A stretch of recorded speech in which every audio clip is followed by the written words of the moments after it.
Today we will prepare a cabinet door that will add elegance to your design, starting with just a single panel. Are you ready? Let's start making the door with MP-1044. Our first step is to cut our furniture profile to the correct dimensions. We use a 45-degree miter saw to cut the profiles to the appropriate measurements and angles.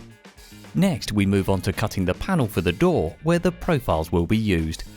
We begin by trimming the edges of the panel to ensure a smoother finish. For better results during the cutting phase, we recommend using a jumping saw for all panel cuts. Once the panels are cut to the desired dimensions, we can proceed to the assembly stage. Now we are in the assembly phase.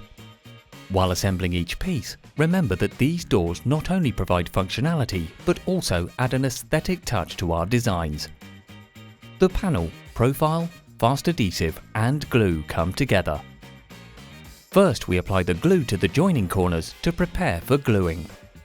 Then we reinforce with fast adhesive. After applying the coolant spray to the other corner of the profile, we move on to the joining phase. While joining the corners, ensure that they are perfectly aligned.